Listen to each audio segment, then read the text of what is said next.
예, 안녕하셨습니까?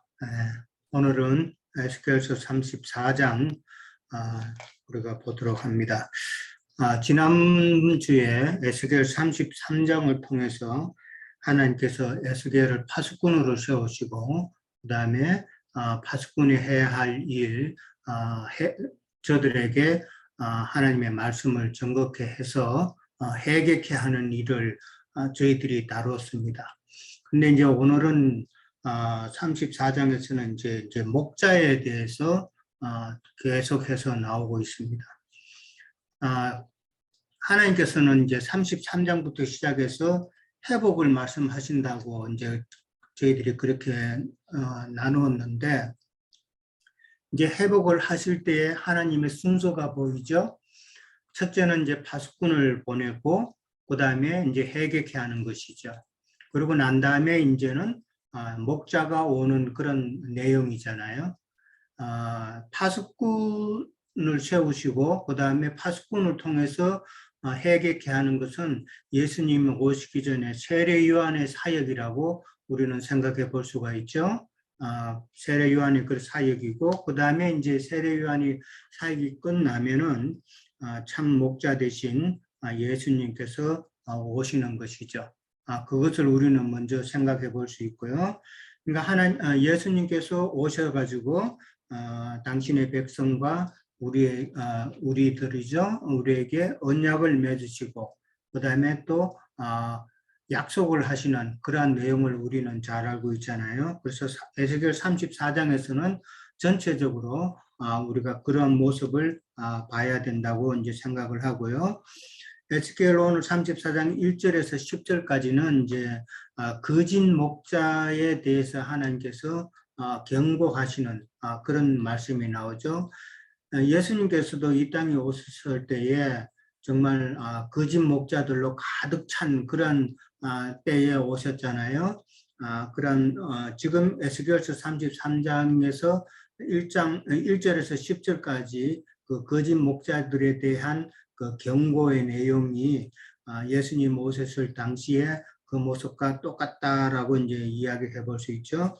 그 다음에 이제 11절에서 마지막 절까지는 이제 그런 거짓 목자들로부터 이제 하나님께서 한 사람을 세웠다 그랬죠. 오늘 보면은 한 목자를 세워서 먹이게 하시겠다고 그랬는데 바로 예수님께서 이 땅에 오실 것을 말씀하시는 것이죠. 그래서 예수님께서 거짓 목자로부터 묶여있던 그 모든 양들을 하나님의 백성이죠. 하나님의 백성을 구원하시고 참 목자가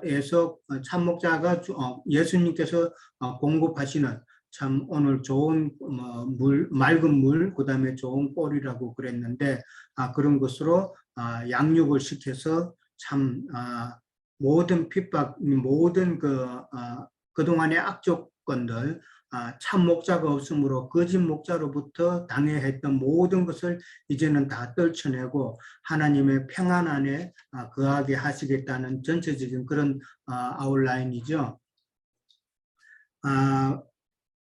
1절에서 10절에 보면 이제 거짓 목자들에 대한 이야기가 이제 주로 나오는데 2절에 보면은 자기만 먹는 이스라엘 목자라고 그랬습니다. 이 목자라는 말은 뭐 잘 아시지만은 어떤 면에서 보면 위임받았다라는 그런 의미죠. 이제 구약에서는 이제 하나님의 백성을 위임받은 뭐 정치 지도자나 그다음에 기득권자, 그다음에 뭐 모든 거짓 선지자들 뭐 이런 사람들을 다 포함해서 그렇게 생각해 볼 수가 있고, 신약에 와서는 이제 종교 지도자들, 그다음에 오늘날로 말하자면은 교육자들 뭐 이런 자들이 되겠죠. 목자의 주 목적은 이제 돌봄이고 양육이잖아요.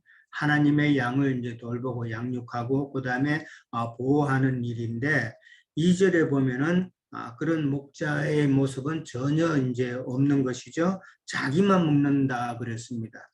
이게 먹는다는 이 말도 그냥 뭐 좋게 먹는 것이 아니라 그 원어에 찾아보면은 아주 뭐 개걸스럽게 먹는다는 것이죠. 이제 욕심에 가득 차가지고 아주 막 개걸스럽게 먹는 그런 자기 이익을 위해서 뭐 물불 안 가리고 막 먹는 그런 모습을 표현하고 있어요.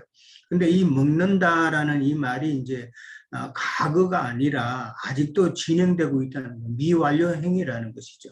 그러니까 이게 이제 오늘날에도 종교 지도자들, 교육자들이 여전히 똑같은 짓을 하고 있다는 것을 암시하는 그런 내용이죠. 아직도 끝나지 않았다는 의미니까요. 자, 그런 이스라엘 목자들을 하나님께서는 화 있을 자라고 그렇게 이야기를 하십니다. 그들은 이제 양떼를 먹이지 않았다는 것이죠. 자기들만 개걸스럽게 먹고 양떼를 먹이지 않는 그런 목자를 꾸짖었는데 악한 목자들이죠. 악한 목자들인데 악한 목자라는 성경에서는 이제 양떼를 먹이지 않는 목자라고 그랬는데 저는 이제 생각하기를 사실 오늘날 영적으로 보면은 이 목자라고 하는 자들이 자기 자신도 먹지 못하는 그런 상태잖아요. 하나님의 진리의 말씀을 자기 자신도 모르는데 어떻게 양들을 먹일 수 있나? 이제 우리는 그렇게 생각해 봐야 되겠죠. 자기 먹을 것도 없는데 전혀 하나님의 말씀을 모르는 참 그런 자들이죠. 그 다음에 이제 3절에 보면은 이제 그런 악한 목자가 이제 한 짓이 나오죠. 3절에 보면은 살찐 양을 잡아서 그 기름을 먹고 그 털을 입되 양떼는 먹이지 않았다고 그랬습니다. 근데 살찐 양이라는 게 이제 여기서는 좀 역설적인 표현이죠. 성경에서 우리는 참 살찐 양, 하나님의 진리의 말씀으로 양육받아서 살찐 양이 되어야 된다고 이제 그렇게 알고 있는데, 여기서 살찐 양은 이제 그 반대의 의미로 이제 생각을 해봐야 되겠죠. 경제적으로 좀 부한 자, 이스라엘 옛날 구약 시대 때 같으면은 그런 종교 지도자들과 어울려서 있던 그런 경제적으로 부한 자들을 이제 종교 지도자들이 그들을 또 이제 이용해 먹는 그런 내용이니까요. 경제적으로 부한 자들을 말하고 그 기름을 먹는다 그랬어요. 그러니까 착취하는 것이죠. 살찐 양들 착취하고 그렇게 하는데 양떼는 먹이지 않았다 그랬고, 4절에 가면은 연약한 자를 강하게 하지 않고, 그 다음에 병든 자를 고치지 않고, 상한 자를 삶아주지 않고, 쫓기는 자 돌아오게 아니하고, 이런 자 찾지 아니하고, 그 다음에 포악으로 다스렸다 그랬습니다. 이게 참 악한 목자의 그 모습을 참 상세하게 이제 이야기하고 있는데, 연약한 자를 강하게 하지 않고, 그러니까 약한 자를 돌보지 않는 거죠. 그 다음에 병든 자도 뭐 그냥 내버려 두는 것이죠. 이거는 아마 보면 세상 방식이라는 것이죠. 세상에서는 강한 자만이 살아남는 뭐 사회니까 세상 방법대로 그냥 키운다는 것이죠. 강한 자들만 살고 그냥 약한 자들은 다 그냥 죽어도 상관없다는 이런 악한 목자의 마음이라는 것이죠. 이제 포악으로 다스린다 그랬는데, 이제 포악으로 다스린다는 말은 위협한다는 말이죠. 위협한다는 말인데, 이제 오늘날 세상 교계에서도 강대상에서 많은 위협을 하죠. 헌금 문제라든지 여러 가지 뭐 봉사 문제라든지 이런 것을 가지고 많이 이제 위협을 합니다. 근데 이제 그 4절에 보면은 쫓기는 자를 돌아오게 아니하고라는 말이 있어요. 이 쫓기는 자라는 말은 흩어진 자를 말해요. 흩어진 자를 돌아오게 안 한다 그런 말인데, 왜 흩어지냐면은 자의반 타의반이죠. 타의로 이제 추방된 자, 그 다음에 단체적으로 이스라엘이 포로가 되어 가지고 흩어진 자들이죠. 그런 자들을 쫓기는 자라고 오늘 34장에서는 표현을 하고 있습니다. 이런 자를 찾지 않았다는 것은 이제 영적으로 보면 이제 헤매는다는 그런 의미인데, 그 다음에 이제 지금 4절에 이런 모든 그 내용들을 보면은 목자들의 그 직무유기를 하나님께서는 지적하고 있다는 것이죠. 자기들의 권리와 자기들의 혜택은 받아들이고, 그 다음에 자기들이 해야 될 의무나 책임은 전혀 하지 않는 그러한 상태를 이야기하고 있는데, 오늘날에 참 하나님을 믿는다고 하는 모든 하나님의 백성들의 모습이 바로 이런 모습이죠. 정말 우리가 말씀을 상고하면 할수록 이전에 우리의 그 모습이 다 이런 모습이었다는 것을 좀 더 우리가 잘 느끼게 되죠. 그 다음에 이제 5절에 가면 목자가 없으므로 양이 흩어지고 들짐승의 밥이 된다고 그랬습니다. 이게 목자가 없다는 말이 이제 아까 제가 말씀드렸다시피 사실은 목자가 있지만은 없는 거나 똑같다는 것이죠. 있어도 그들 자신이 하나님의 생명의 말씀을 알지 못하니까 백성들은 먹일 수가 없는 그런 상태를 생각해 볼 수가 있고, 그 다음에 이제 들짐승의 밥이 된다 그랬는데 당연히 많은 사람들이 하나님의 말씀을 알고는 싶은데 참 배고픈 상태죠. 그러다 보니까 들짐승의 밥이 된다. 근데 이스라엘 나라로 말하자면 주변 나라들이죠. 아수르나 바벨론의 밥이 되는 것인데 오늘날로 보면은 영적으로 많은 크리스찬들이 사실 교회 다니면서 뭐 어떤 해이도 느끼고 갈급함도 있고 그런데 그런 자들을 이제 우리가 빨리 차단해서 말씀으로 이제 전도를 해야 되는데 그렇지 못하다 보니까 오늘날 뭐 신천지 같은 데로 많이 빠져나가게 되는 것이죠. 이제 들짐승하게 밥이 되는 것이죠. 그 다음에 이제 6절에 가면은 이제 내 양떼가 모든 산과 메뿌리마다 유리되고 온 지면에 흩어졌으나 찾고 찾는 자가 없다고 그랬습니다. 그러니까 내 양떼라는 말이 7절부터도 이제 나오고 10절에도 그다음에 11절에도 계속해서 하나님은 그 양떼를 갖다가 내 양떼라고 표현을 하십니다.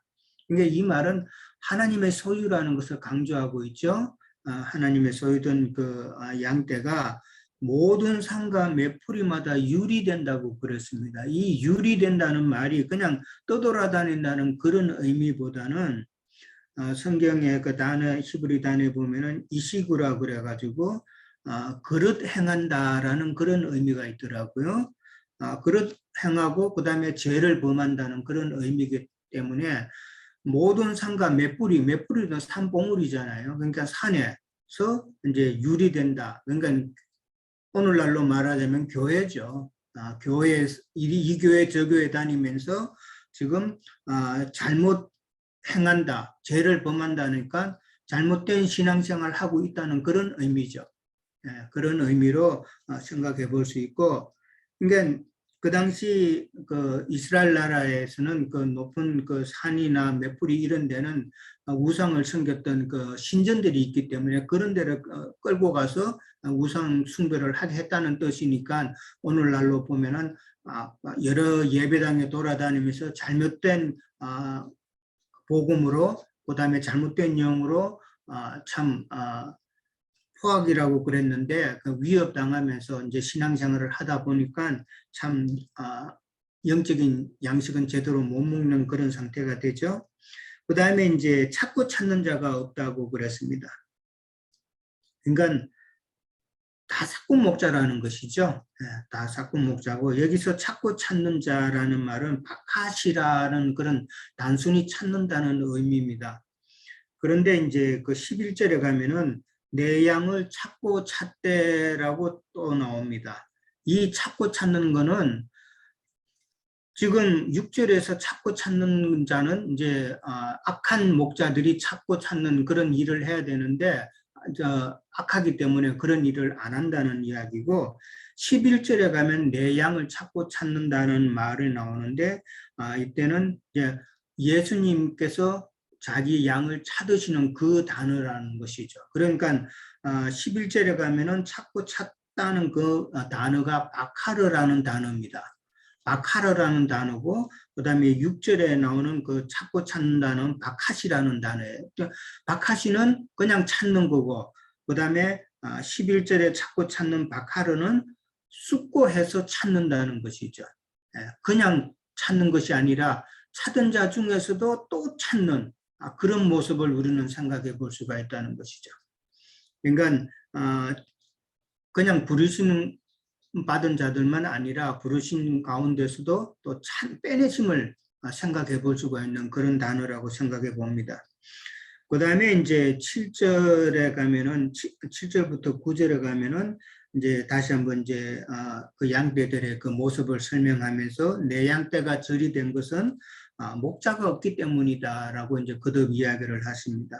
그러면서 거짓 목자들이 자기만 배불렸기 때문이다라고 그렇게 이야기를 하죠. 그 다음에 10절에 가면은 하나님이 악한 목자들을 대적하시겠다라고 나옵니다. 그래서 하나님의 양떼를 그대로 손에서 찾는다라고 그랬습니다. 이 찾는다는 건 해방시킨다는 그런 의미죠. 그 다음에 이제 목자들이 다시 양을 먹이지 못하게 하신다는 것이죠. 그 다음에 자기도 먹이지 못한다 그랬습니다. 그러니까 하나님께서는 자기 박탈을 시키신 것이죠. 거짓 목자들에게. 예수님께서 이 땅에 오셔가지고 그 당시 이스라엘의 거짓 목자들이 잘못 양들을 관리했기 때문에 그들에게서 빼앗아서 예수님께서는 제자들에게 넘겼죠. 그런 경우라고 볼 수 있겠습니다. 그 다음에 이제 11절에 가면 내 양을 찾고 찾는 그 예수님의 모습을 보면서 참 예수님만이 참 목자다라는 것을 우리는 깨달을 수가 있죠. 우리가 잘 아는 그 요한복음 10장 11절에 가면은 선한 목자는 양을 위해서 목숨을 버린다라는 성경 구절도 있잖아요. 예. 그 다음에 이제 12절에 보면은 목자가 양 가운데 있는 날이라고 그렇게 나옵니다. 이 말은 이제 참 목자 되신 예수님이죠.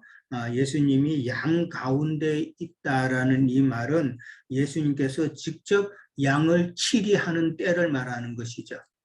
양 가운데 있는다는 것은 양을 직접 치리하는 그때에는 예수님께서 이제 양을 찾으시고 그 다음에 흐리고 깜깜한 날에 흩어진 모든 곳에서 건져내신다라고 그랬습니다.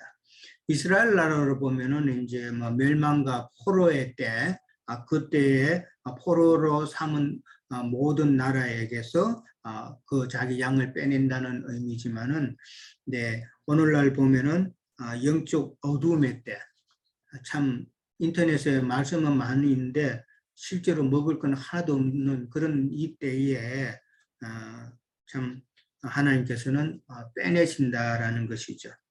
빼내시고 이제 나중에 가면은 좋은 것으로 먹여서 회복시킬 것을 이야기하시잖아요. 그러니까 좋은 것을 먹이시는 것이 이제 좋은 꼴과 그 다음에 맑은 물로 그렇게 먹이시겠다는 것이죠.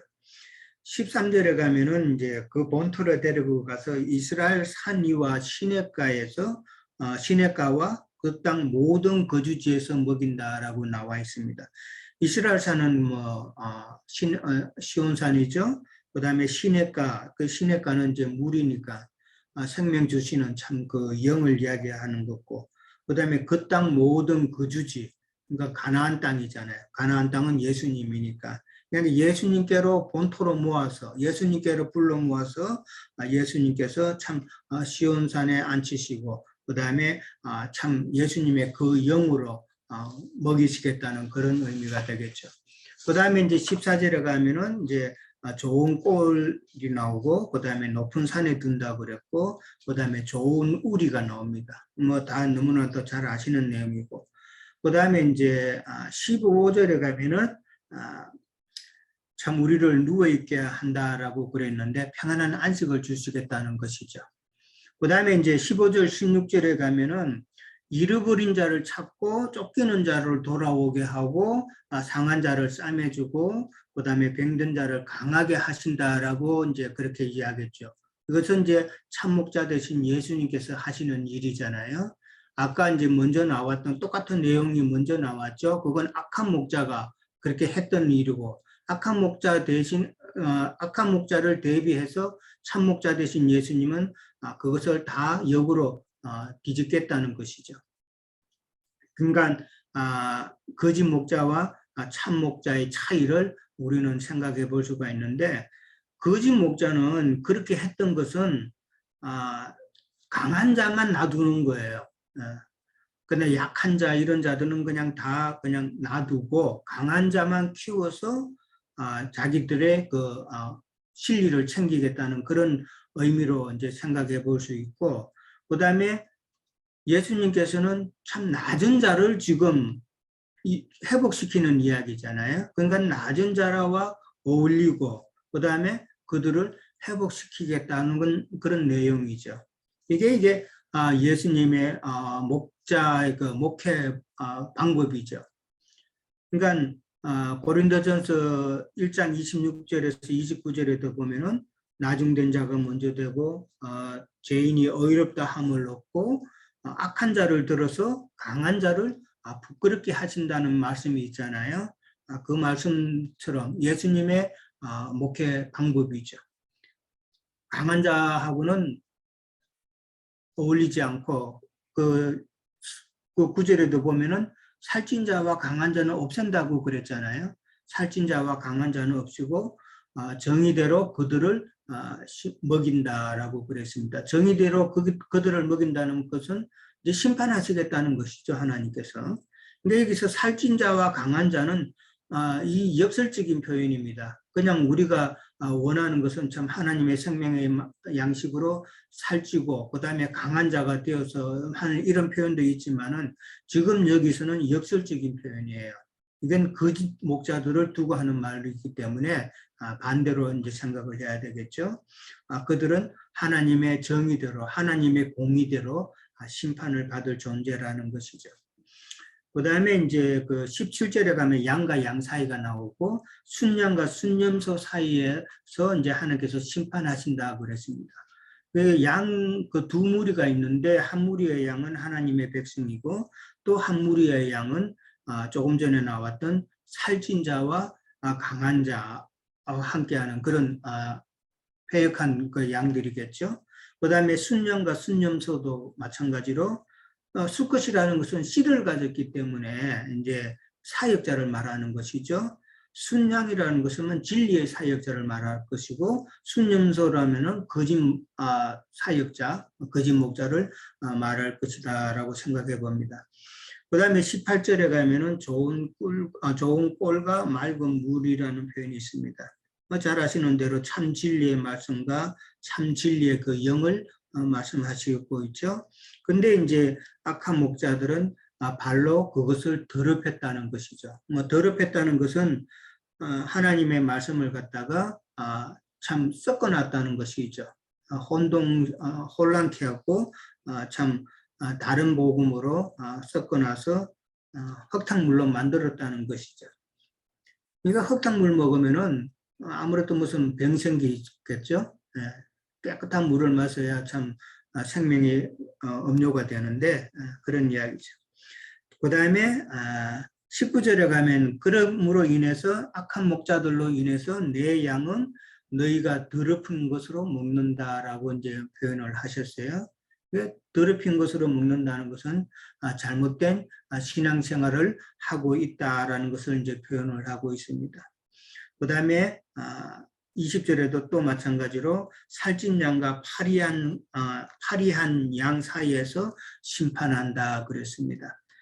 살찐 양은 이제 거짓 목자들 그런 자들을 말하는 것이고 여기 파리한 양은 영적으로 굶주린 하나님의 양들을 이제 표현을 하고 있죠. 아까 말씀드렸던 역설적인 그런 표현입니다. 그 다음에 이제 그들은 참 하나님의 그 양들을 어깨로 밀어뜨리고 그 다음에 뿔로 받아서 흩어지게 하는 그런 하나님의 양들을 핍박하는 모습을 또 성경에서는 표현을 하고 있고 23절에 가면은 한 목자를 세워 먹이게 하신다라고 나옵니다. 여기서 한이라는 표현을 썼는데 에하드죠. 히브리 단어로 에하드라는 그 단어인데 여기에는 유일하다는 그런 뜻이 포함이 되어 있습니다. 그러니까 한 목자면은 유일한 목자, 곧 예수 그리스도를 이야기하고 있죠. 그렇게 이해를 하시고 그 다음에 이제 다윗을 지금 표현을 하고 있어요. 다윗은 예수 그리스도의 상징적인 인물이니까 다윗을 표현하고 있고 그 다음에 내종 다윗은 그들 중에 왕이 된다라고 그렇게 또 표현하고 있어요. 그러니까 이 말은 구원의 통로는 예수 그리스도뿐이라는 것이죠. 예.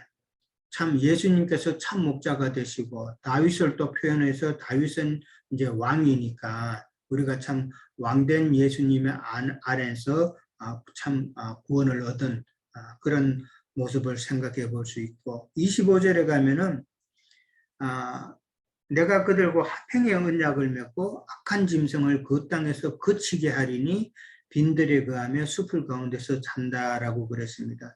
화평의 언약은 예수님께서 우리와 맺으시는 언약이죠. 예수님께서는 우리와 언약을 맺으셨죠. 그 언약의 확인이 바로 십자가 사건이죠. 십자가 사건으로 우리에게 언약을 맺으시고 이 언약을 맺으시는 것은 십자가 지신 것은 우리를 회복시키기 위한 시작점이잖아요. 회복시키는 것은 이제 왜냐하면 십자가에서 돌아가셔서 그 영으로 다시 오셔야 우리가 회복이 시작이 되는 것이니까 중요한 언약의 사건이죠. 그 다음에 이제 악한 짐승을 그 땅에서 이제 거치게 한다 그랬습니다. 악한 짐승을 그 땅에 거치게 한다는 말은 예수님께서 그 영으로 오심으로 인해서 이제 그 영이 우리를 가르치게 되니까 악한 짐승이 이제 우리를 더 이상 가르치지 못한다는 그런 이야기가 되겠죠. 그렇게 그 땅에서 거치게 되면은 그 결과가 우리는 참 진리 안에서 평안함을 누릴 수 있다는 것이죠. 그러니까 빈들에 거하고 숲을 가운데서 잔다는 말은 빈들과 숲은 맹수들이 먹잇감을 찾는 웅크리고 있는 곳이잖아요. 그런 곳에서도 이제 우리는 진리의 말씀으로 평안함을 누릴 수 있다는 그런 표현을 해놓고 있습니다. 이제 복을 내리고 산 사방에 복을 내리고 때를 따라서 복된 소낙비를 내린다 그랬습니다. 복된 소낙비라고 그랬어요. 이 말은 그만큼 하나님의 백성들이 참 진리에 갈급했다. 그러니까 지금 한국은 비가 참 많이 오는 그런 나라인데 이 캘리포니아는 참 비가 안 옵니다. 너무 비가 안 와가지고 잔디밭에 물 주는 것도 눈치 보여서 못 주고 있습니다. 일주일에 한 2번은 물을 줘야 되는데 그래서 저희들도 아예 타이머를 끊어버렸어요. 저 같으면 살짝 털고 그런데 우리 수잔자매는 아주 좀 물 주는 걸 아낍니다. 그래서 이제 그만큼 이 캘리포니아는 비가 안 옵니다. 그러다 보면 한번 비 오면은 우리는 금비 쏟아진다고 그럽니다. 마찬가지로 하나님의 백성들이 참 진리의 말씀을 못 받고 있다가 이제 예수님께서 오셔서 그 영으로 말씀을 하시면은 그게 얼마나 복된 소낙비냐는 것이죠. 정말 생명의 말씀이죠. 자, 그 다음에 이제 28절부터 31절로 이제 마지막에 가면은 하나님께서는 이제 약속을 하시죠. 하나님의 백성들이 노락거리가 되지 않게 하겠다 그랬습니다. 그 다음에 땅의 짐승들에게 잡아먹히지 않게 하겠고 그 다음에 평안히 거할 것이다 라고 이렇게 말씀을 하십니다. 근데 이 악한 목자들에게 속해져 있던 양들이 악한 목자의 가르침에 길들이게 되면은 이게 참 문제죠. 오늘날 많은 믿는다고 하는 사람들이 세상 악한 목자들에게 너무 지금 길들여져 있잖아요. 그래서 나오라 그래도 진리의 말씀으로 양육을 하려고 해도 안 받아들이는 게 이게 참 문제라는 것이죠. 그러니까 우리가 다 형제님들, 자매님들 말씀 전해 봤을 거 아닙니까? 이게 안 먹히잖아요. 왜 안 먹혀요? 악한 목자들의 가르침에 이게 주눅이 든 거예요.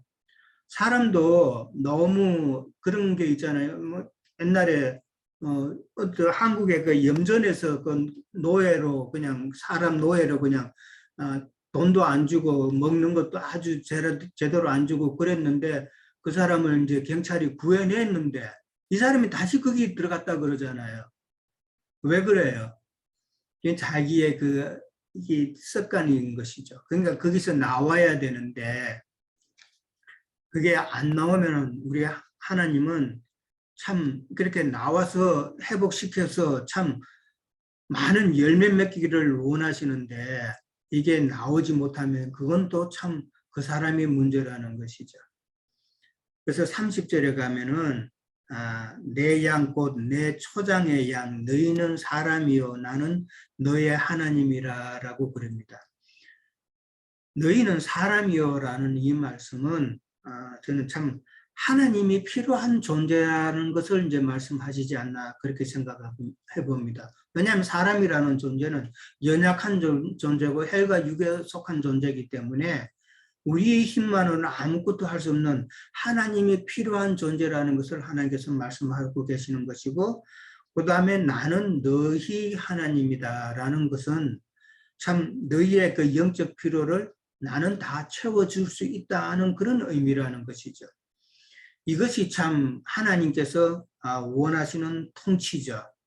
그러니까 나는 너희 하나님이 되고 너희는 나의 백성이 되리라고 하는 출애굽기 그 6장인가요? 그 말씀처럼 참 하나님께서 원하시는 우리와 더불어서 서로 먹고 마심의 관계, 참 하나님의 통치를 이렇게 표현하고 있는데 그 안에 들어가서 하나님께서 주시는 것은 모든 것을 누려야 되는데 조금 전에도 말씀드렸다시피 악한 목자가 이게 너무나도 세뇌를 많이 시키고 너무나도 학대를 했기 때문에 그 학대에서 조금이라도 나가면 더 큰 학대를 받을까 봐 움직이지 못하는 참 세상 불쌍한 그런 영혼들을 참 우리가 참 자꾸 찾아내어서 진리의 말씀으로 그렇게 접해야 될 것 같습니다.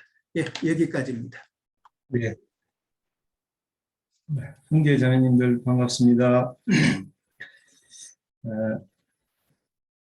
33장에 이어서 34장 에스겔 이렇게 이제 파수꾼에 대한 33장에서 34장 이제 목자와 양 이렇게 이제 말씀을 이어가시는데 참 34장을 읽으면서 기독교에 있을 때 참 그 목자 또 양 이런 얘기를 참 많이 나눴던 것 같아요. 우리가 신앙하면 뭐 주님은 어린 양이라고 우리가 뭐 어린 양으로 오셔가지고 목자가 되시고 우리를 사망의 그늘에서 구원하셨다 하는 것들이 이제 우리의 기독교의 근간 또 초보의 도에 해당되는데 그런 그 목회나 이제 이 사역을 하시는 분들이 초보의 도는 뭐 거의 뭐 잘 이해하고 가르치는데 이제 이게 변질돼 가지고 주님의 몸을 세워야 되고 하나님의 그 양들을 잘 양육해서 하나님 앞에 올려드리는 그런 사역을 해야 되는데 이 반대로 뭐 자기 사역이 되고 변질돼 가지고 거짓말하는 자 이렇게 이제 변질된다는 거죠. 그래서 참 뭐 계시록에 가면 우리 유영진님 얘기했듯이 사람이 이렇게 잘못된 것에 이렇게 세뇌가 되다 보니까 그 잘못된 것이 옳은 것으로 이렇게 이제 인이 쳐진 거죠. 뭐 계시록에 가면은 666 짐승표라고 이제 얘기하는데 그 표 받은 자들의 그 이해가 양들한테도 이제 이게 전이가 돼가지고 짐승표를 같이 받는 거죠. 짐승 사상으로 이렇게 이제 하는 건데 참 알고 보면 참 놀랍고 무서운 일이죠. 이게 정말 주님은 올바른 그런 그 사역자들을 원하시고 진리의 말씀들이 잘 전파돼서 주님의 몸된 교회로 이렇게 부르시기를 했는데 이 목회나 목사라는 분들이 소위 이제 목사라고 그러죠. 목자를 우리 장로님들 목사와 목자에 대한 얘기를 많이 하는데 보면은 뭐 우리가 복음서에 보면은 요한복음에도 많이 나와 있듯이 뭐 나는 선한 목자다 예수님이 친히 이렇게 말씀하셨는데 이게 뭐 우리가 흔히 얘기하는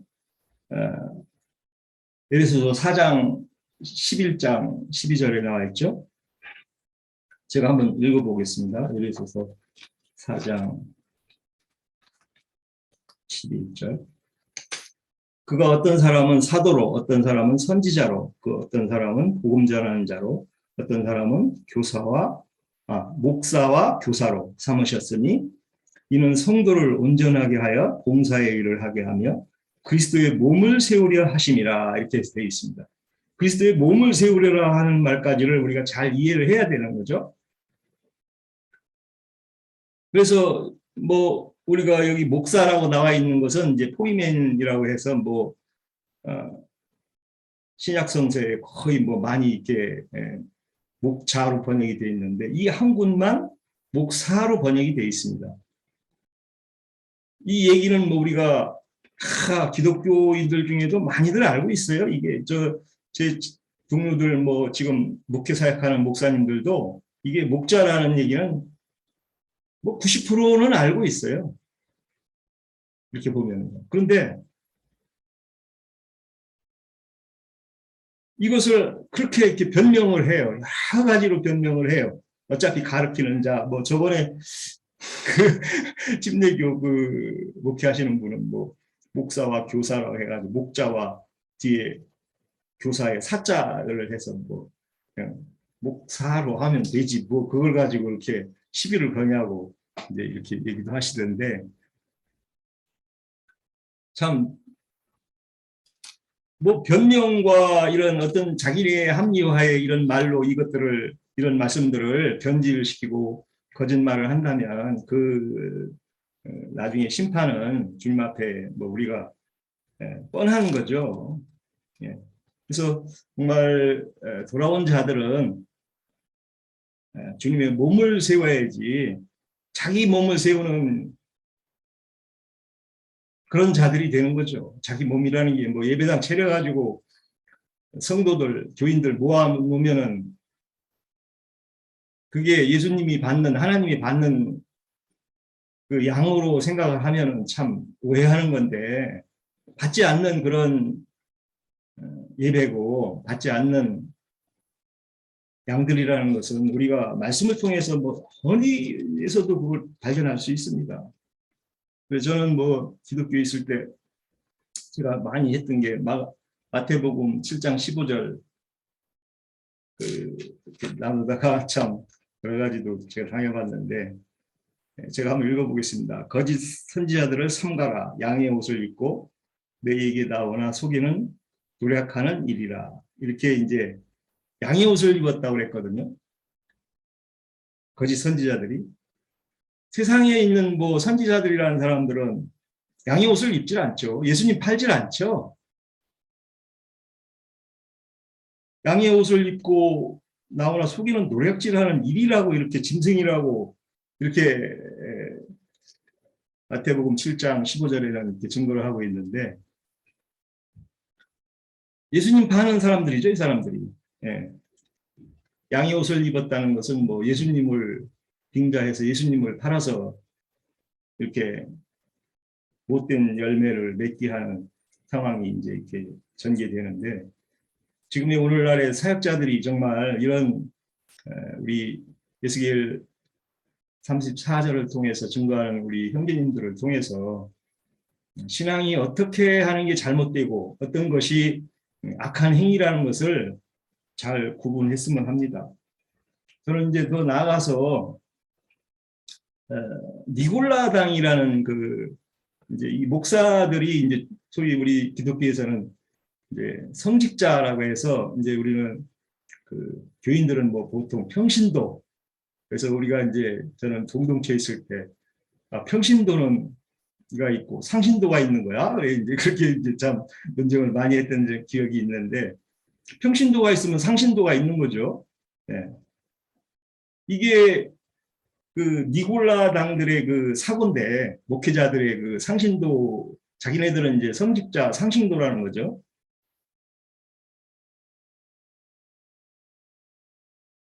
니콜라당 하면은 일부 인터넷이나 이런 데서도 사역자들이나 목사님들도 알더라고요. 니골라당이라는 게 뭐 니코라오스, 근데 니코는 그 승리해다, 뭐 라오스는 백성 이렇게 해가지고 백성 후에 군림하는 자들이라는 거죠. 유대교의 그 지도자들을 상징하는 건데 니고데모가 대표적인 인물이었죠. 예수님한테 와가지고 거듭나는 걸 질문하는 그런 분이신데 나중에 이제 예수님 돌아가신 죽음 후에는 참 저기도 하시고 했는데 뭐 오늘날 목회하는 분들이 주님의 복음의 은혜를 입을 자들도 뭐 없지는 않겠죠. 우리는 그래서 그분들이 뭐 바르지 못한 그런 사역을 하고 있는 게 뭐 알고 하는 사람도 있지만 잘 모르고 이렇게 올바르지 않은 사역을 하는 사람들을 참 바른 길로 돌아오게 해야 될 책무가 우리에게 있는데 그분들을 이렇게 계시록에 이제 나와 있죠. 니골라당의 행위를 주님이 미워하고 싫어하신다고 분명히 얘기를 합니다. 근데 계시록에 있는 그 니골라당이라는 개념 자체를 이해를 못해요. 목회하는 분들이. 그게 이제 소위 성직자 상신도 성직은 뭐 아주 레위 계열의 어떤 직분자들 이런 개념으로 자기네들의 사역을 아주 이렇게 높임을 받는 것에 대한 제사장의 어떤 직분을 그렇게 이제 합리화하고 그 사역이 하나님이 아주 이렇게 좋아하는 걸로 받으시는 걸로 착각을 하고 있는 거죠. 그래서 형제 위에들 위에 이제 그 사람들은 서는 거죠. 말로는 뭐 전에 있던 형제 계열에서 우리도 있을 때 하던 사람들이 이제 신학교를 나오면 목사 타이틀을 따가지고 나오는데 그 목사라는 타이틀을 따게 되면 이런 이제 평신도하고는 교통을 하질 않아요. 왜? 자기네들은 이제 상신도고 성직자이기 때문에 하나님의 어떤 자연적인 제사장의 직분 반열에 있는 자들이기 때문에 뭐 일반 평신도하고는 논할 가치가 없다는 거죠. 그렇게 이제 교만으로 아주 치닫더라고요. 근데 이제 그분들이 정말 진리 안에서 올바른 사역을 하면서 그렇게 뭐 자긍심을 갖는 거야 뭐 어떻게 나무랄 수 있겠어요. 근데 보면은 살려중으로 오신 주님의 재림하신 그 영을 이해를 못하고 있다는 거죠. 이분들이.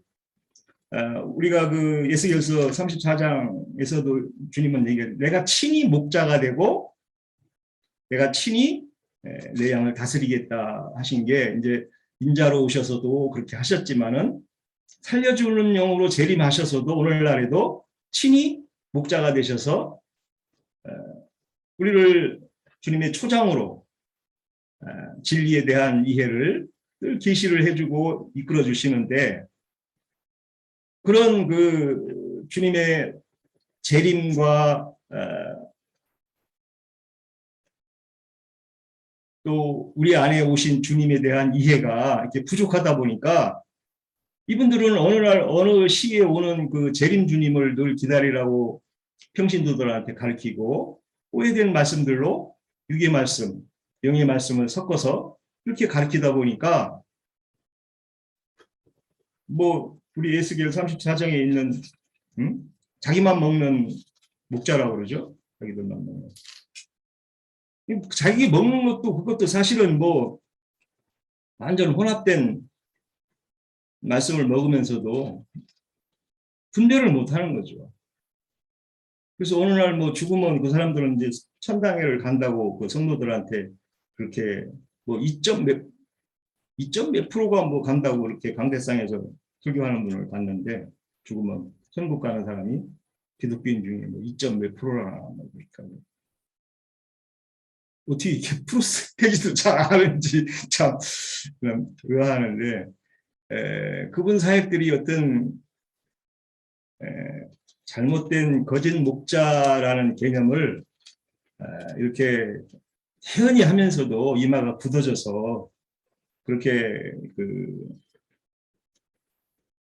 담대하게 할 수 있는지 참. 그래서 유다서 1장 12절이죠. 한번 읽으면서 마칠까 합니다.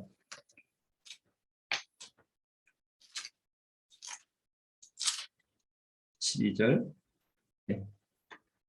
그들은 기탄 없이 너희와 함께 먹으니 너희의 애찬의 암초요 자기 몸만 기르는 목자요. 여기도 목사요 하면 딱 좋은데 원래 바람에 불려가는 물 없는 구름이요 죽고 또 죽어 뿌리까지 뽑힌 열매 없는 가을 나무요. 이렇게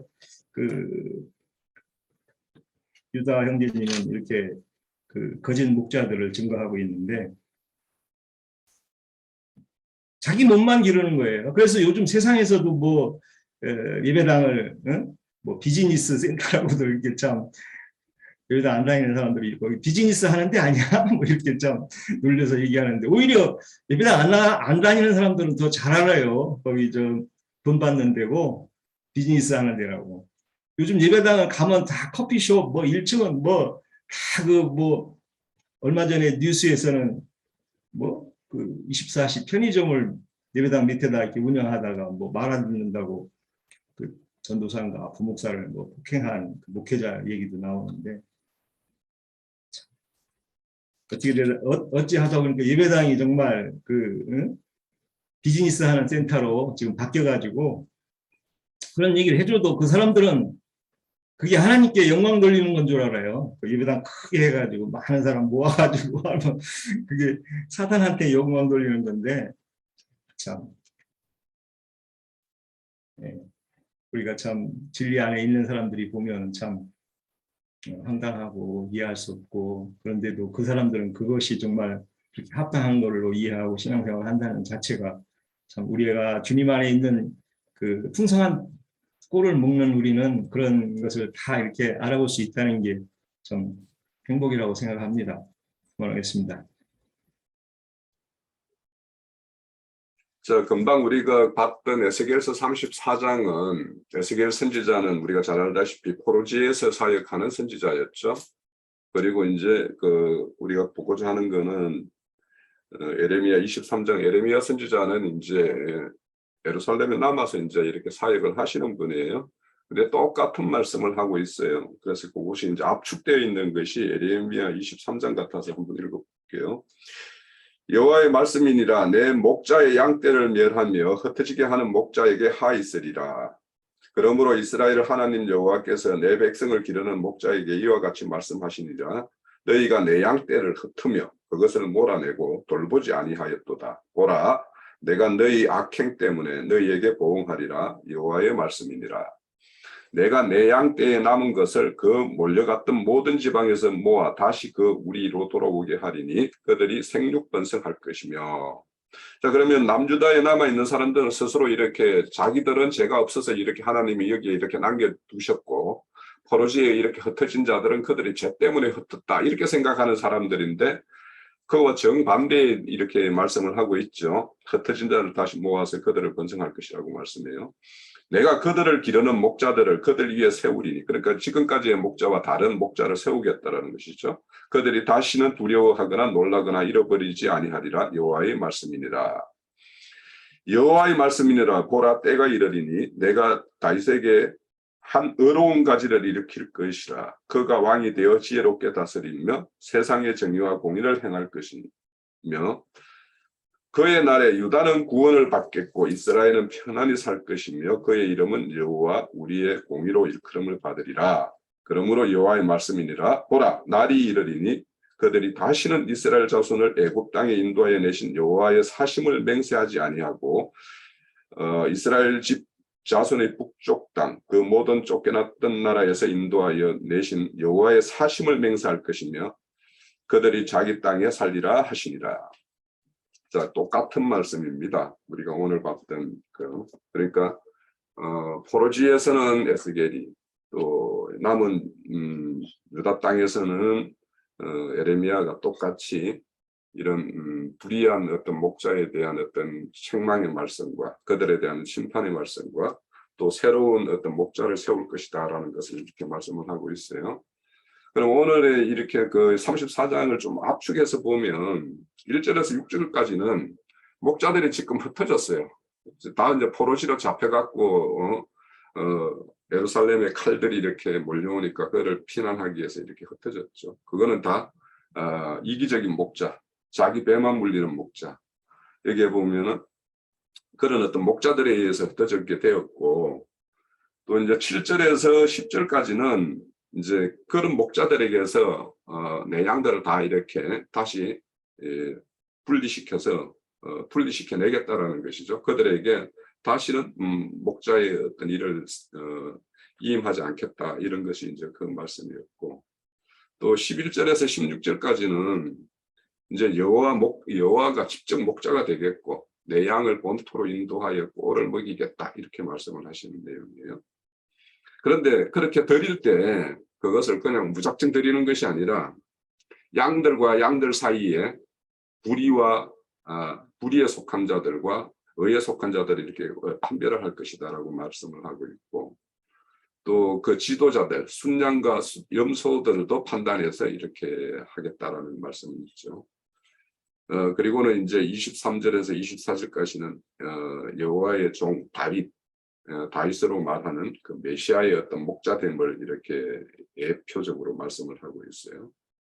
그리고는 합평의 언약과 새 언약을 맺을 것이다라는 말씀을 25절에서 29절까지 이어지고, 이런 모든 행사를 통해서 온 세상이 여호와 하나님이 이스라엘의 왕 되심을 이렇게 알게 하겠다라고 하는 것이 이제 오늘 그 34절의 내용의 어떤 요약입니다.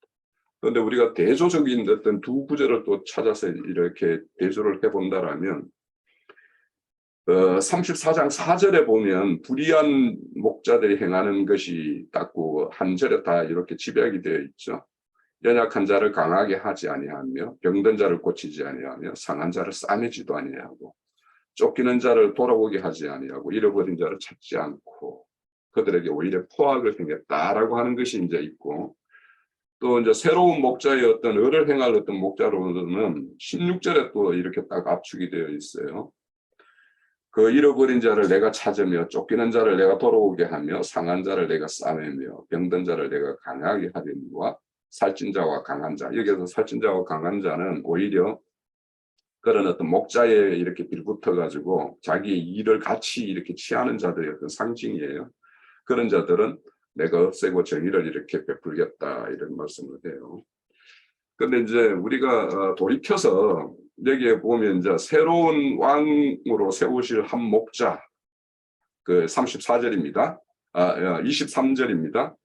23절에 보면 내가 한 목자를 그들 위해 세우겠다. 내 종 다윗이 이렇게 목자가 될 것을 이렇게 말씀을 해요. 그래서 오늘 저는 이제 이 다윗에 대해서 이제 좀 말씀을 좀 드려보려고 그러는데, 이 성경에서 예수님 다음으로 가장 언급이 많은 인물이 다윗이에요. 아브라함도 아니에요. 다윗이에요.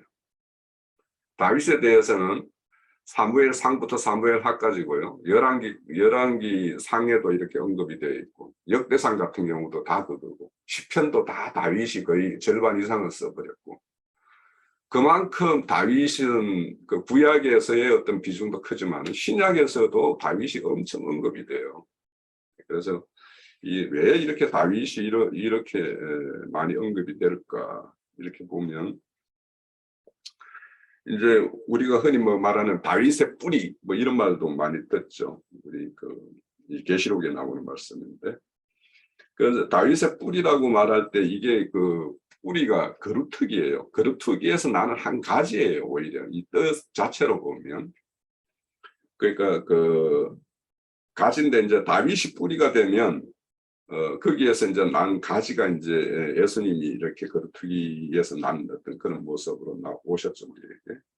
그래서 그분이 이 땅에 우리의 어떤 그 구약에서는 오실 메시아에 대해서 이렇게 예언하셨고, 그것이 이제 성취된 것이 예수님 이 땅에 오심인데, 그것은 이제 이 다윗의 뿌리라는 거는 이사야 선지자부터 이제 이야기가 되어져 있죠. 그래서 이새의 뿌리 이렇게 이새의 뿌리에서 다윗이 이렇게 왕으로 난 것처럼 다윗의 뿌리에서 이제 메시아가 이렇게 오시는 것들을 이렇게 말씀을 하는 거죠. 그리고 이제 또 다윗에 대해서는 이제 또 신약에서 다윗의 열쇠라는 이런 말도 해요. 이게 다 계시록에 이제 이것도 언급되는 것인데, 그 다윗의 열쇠라고 하는 것은 결국에는 다윗의 후손에게 주어지는 권세와 통치권을 이렇게 상징하는 말씀인데, 이거는 이제 그 이사야 선지자가 엘리야김에게 다윗 왕가의 권력이 이렇게 주어질 것이고, 나라를 경영하는 어떤 다윗의 집의 열쇠가 이렇게 그 어깨에 이렇게 두게 될 것이다. 이런 말씀에서 이제 기인하는 말씀이에요. 자, 그렇게 이렇게 다윗의 열쇠, 다윗의 뿌리, 또 이제 많은 우리 그 복음서에 보면 다윗의 자손이여 뭐 이렇게 말씀도 하는 것이고, 또 그 다윗의 장막을 다시 세우겠다 이런 말도 해요. 그러면 왜 이렇게 다윗에 대해서 우리가 이렇게 그 신약이나 이런 데서 이렇게 언급을 하고 있을까에 대해서 이제 한번 생각을 해보면, 그 다윗 왕 같은 경우는 그 태어나는 어떤 그런 과정도 보면 그 살몬이 그 여리고성의 그 기생 나학과 이렇게 혼인해가지고 낳은 자녀가 보아스예요. 그리고 이제 보아스와 룻이 이제 이렇게 혼인해서 오벳을 낳고, 그리고는 이제 거기에 이새가 따르고 다윗이 이렇게 나와요. 그래서 거기에 어떤 다윗의 어떤 그 혈통으로 보면 그렇게 우리가 인간의 어떤 생각으로 보면 그렇게 깨끗한 뭐 그런 것은 아님에도 불구하고 이렇게 다윗이 이렇게 그 유대 혈통을 이렇게 이어가는 것은 다윗의 인생을 한번 이렇게 보면 성경에 나오는 인물 중에 다윗처럼 파란만장한 그런 인생을 이렇게 산 사람이 있을까? 어느 날 느닷없이 이제 하나님이 기름 부음을 받고는 그날부터 자기 장인에게 막 쫓겨서, 그 쫓긴다라는 게 그냥 우리 기록에는 그냥 단순히 쫓긴다라고 그렇게 되어 있지만 사실은 뭐냐면 죽음의 사선을 계속 넘은 거예요. 그냥 그때 사울에게 잡혔으면 그냥 죽는 거예요. 그런 어떤 것을 우리가 한번 상상을 해보세요. 아내의 어떤 부친에 의해서 내가 어떤 죽임을 당할 그런 어떤 상황에 놓였다라고 생각했을 때 그 다윗의 마음속에 품어지는 어떤 그런 생각이 어떤 것일까? 그런데 그 다윗이 이렇게 사울을 대하는 거 보면 기름 부음 받은 자이기 때문에 그렇게 마음대로 이렇게 인간적인 생각으로 이렇게 행하지를 않죠. 그리고는 또 자식들끼리 서로 뭐 강간의 사건, 죽이는 살인 사건, 그리고 자식이 이렇게 또 뭐니까 반역을 일으켜가지고 행하는 거, 또 반역을 행하는 것만이 아니라 또 자기의 처벌, 아버지의 처벌 자기가 이렇게 유린하는 일, 이런 일을 당한 게 다윗이에요. 그러면 이렇게 다윗이 당한 일과 예수님이 이 땅에 오셔서 이렇게 당하신 일과 저는 이게 되게 비견된다. 정말. 우리가 여기에 있는 우리 형제 자매님들 중에서 이 다윗과 같은 일을 이렇게 당하면 어땠을까? 내가 다윗처럼 그렇게 행했을까? 장담하기 어렵죠. 저는 그렇게 할 수 없을 것 같아요. 그래서 이게 진짜 그 다윗의 어떤 인생을 보면 예수님이 이 땅에 오셔서 그 비난당하고 조롱당하고 마침내는 이제 죽음에 이르기까지 한 그 사건과 다윗은 육신적으로는 살아있지만 죽음보다도 더 깊은 어떤 그런 참혹한 것을 경험을 했을 거다. 저는 그런 생각이 들더라고요. 그래서 왜 이렇게 다윗이 이렇게 구약에서도 그런 어떤 언급되는 이 오늘 그러니까 에스겔 선지자도 다윗을 그렇게 참 목자로 이렇게 말을 하고 이사야도 그렇게 하고 또 에레미야 저 금방 봤던 에레미야 선지자도 이렇게 다윗을 그렇게 이야기하는 이유가 거기에 반드시 있겠다. 그리고 다윗에 이렇게 보면 저는 이제 오늘 이렇게 목자로서의 어떤 행하는 것들 보면은 뭐 이렇게 쫓기는 자를 돌아오게 하지 않고 막 이런 말을 할 때 사무엘상 17절에 보면 골리앗과 이렇게 맞섰을 때 그 어린 다윗을 보고 이제 다윗이 나가서 골리앗을 무찌를 거라고는 아무도 이렇게 믿지를 못하죠.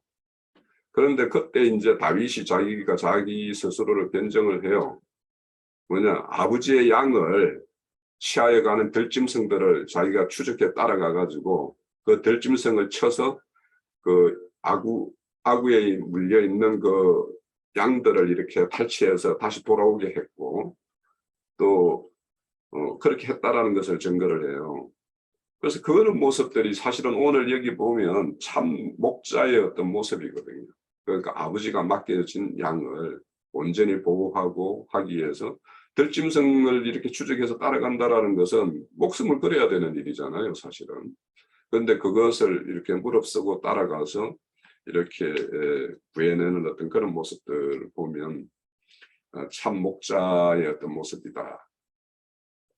그리고 왜 이렇게 또 이제 이런 성경에서 하나님의 어떤 양들을 이렇게 치는 그 인도자나 지도자를 이렇게 목자에 비유했을까도 한번 이제 생각을 해보면 거의 다 목자잖아요. 아브라함도 양치는 사람이었고 야곱도 양치다가 뭐 우물 파는 어떤 그런 걸로 유명하고 야곱 이삭도 그렇고 야곱도 그렇죠. 이삭이 우물을 파는 걸로 유명하고.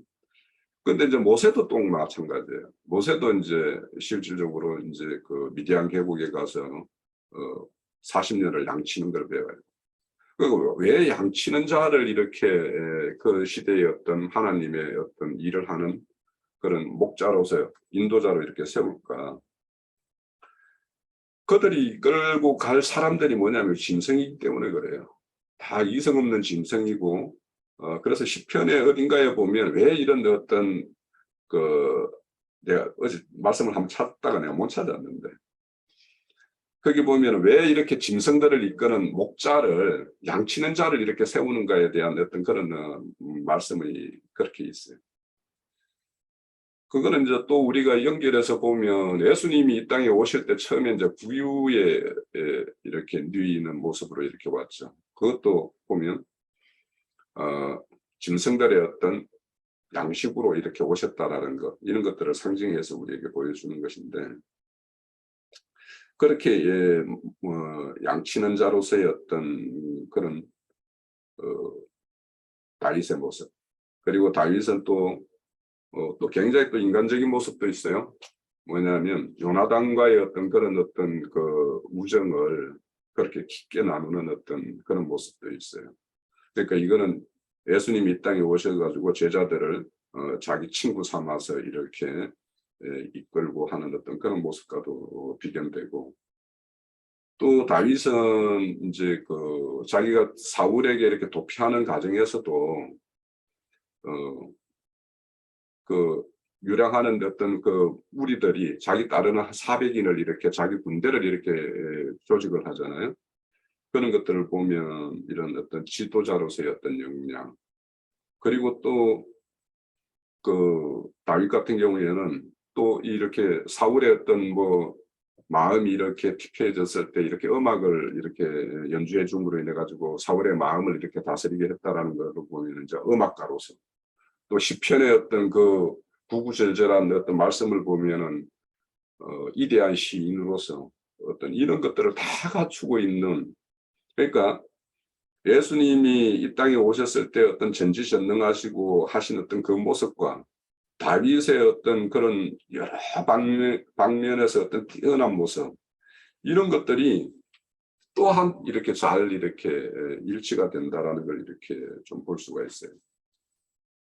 이처럼 그래서 이 다윗의 오늘 이 말씀에 보면 24절에 여호와께서 그들의 하나님이 되고 내 종 다윗은 그들의 중에 왕이 되리라 이렇게 말을 해요. 그래서 여기에서도 내 종 다윗이라고 하는 것은 다윗이 왕이면서도 또 종이라고 이야기를 해요. 그러면은 인자로 오셔서 온전한 순종의 어떤 본을 보이시는 어떤 그런 다윗의 모습이라는 생각이 들고, 저는 이제 마지막으로 우리 그 목자로서의 어떤 기본적인 소양이 어떤 걸까? 그러니까 이렇게 위대한 다윗이나 또 예수님이 이 땅에 오셔서 참 목자로서의 어떤 보인 것들 중에서 그들이 보인 것 중에서 이제 이 목자로서의 기본적인 어떤 소양을 갖추는 것이 어떤 걸까? 이런 걸 보면서 저는 이걸 정리하면서 되게 참 부족하다. 우리 모두가 이런 것들이 이제 온전히 이루어져야 될 텐데 하는 생각을 했던 게 뭐냐면, 모든 어떤 목자로서의 토대는 믿음이라는 게 이제 기본 토대 위에 주님이 이 땅에 오셔서 모든 걸 행한 거는 그 참 사랑이거든요. 정말 사랑이 어떤 건가를 우리가 다시 이제 우리가 사랑이란 말을 너무도 흔하게 쓰니까 이 사랑이란 말이 그렇게 실감나게 닿지는 않는데, 주님이 이 땅에서 베푼 그 사랑이 어떤 건가에 대한 거. 그래서 목자라 하면 그 양을 사랑하는 마음이 어떤 것이어야 되는가, 이런 것들을 좀 생각해야 될 것 같고.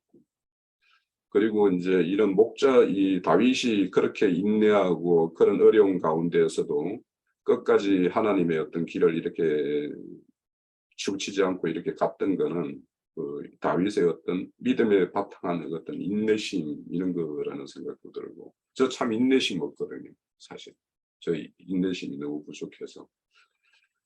그리고 다윗은 참 능력자였다라고, 아까 음악가로서, 시인으로서, 또 어떤 조직을 이끄는 어떤 통치자로서 이런 어떤 능력도 참 구비되어 있다라는 것도 다윗에게 보여지고, 또 다윗은 그런 양들을 이렇게 할 때 자기의 어떤 목숨을 걸고 하는 어떤 그런 용기, 그런 담대함, 이런 것들도 목자의 어떤 덕목이라는 생각이 들고, 또 하나는 이렇게 오늘도 여기도 보면은 정의와 공의대로 심판하실 거다라고 하는 것처럼 공평한 판단, 이런 것들이 있고, 또 하나는 이제 절제라는 생각도 들었어요. 우리 베드로전서에 보면 너희들이 양들에게 뭔가를 주장하는 것처럼 하지 말고 본을 보이라, 이런 말씀이 있어요. 그래서 그게 본이 보인다라는 것은 이런 절제가 없으면 되겠는가, 이런 생각이 들고, 오늘 이제 또 이 목자로서 이렇게 제시하는 것들 중에 보면 34장 11절입니다. 11절에 보면 양을 찾고 찾는다라는 거는 찾는 거는 이제 구원이죠, 사실. 이 구원자로서의 어떤 이임된 일, 그 구원자의 이임된 일, 그것도 참목자로서 해야 될 일이고, 또 13절에 보면 본토로 데리고 온다라고 그래요. 그러면 인도자로서의 어떤 바른 길을, 이런 것들을 참목자는 어떤 것이 바른 길인가, 이런 거에 대한 어떤 인도의 책임이 있는 것이고, 또 세 번째는 14절에 보면 좋은 꼴을 먹인다, 이런 말이 나와요. 그래서 이런 공급자로의 어떤 모습, 그리고는 이제 높은 산에 우리에 이렇게 두고 15절에 보면은 거기에서 눕게 할 것이다, 편안하게 쉬게 할 것이다 라는 이런 말이 나와요. 그래서 이거는 또 보호자로서의 어떤 모습, 이런 것이 있어요. 그래서 우리가 참목자로서의 어떤 행하는 어떤 다윗에게 배울 것, 또 주님이 이 땅에 와서 행한 것에 대해서 배울 것, 이런 것들은 요한복음 10장에도 또 잘 나와 있으니까 한번 좀 읽어보고, 내가 따르는 목자가 이와 같은 목자인가, 그런 것도 우리가 한번 챙겨봐야 될 것 같고, 또 교회의 어떤 뼈를 이루는 사람으로서 이런 어떤 필요한 역량, 덕목, 이런 것들도 내가 어떤 것에서 이렇게 부족한가, 이런 것들도 생각해 보면서 우리가 34장의 말씀을 좀 이렇게 가지면 좋겠다, 이런 생각이 듭니다. 자, 제 말씀 마칠게요.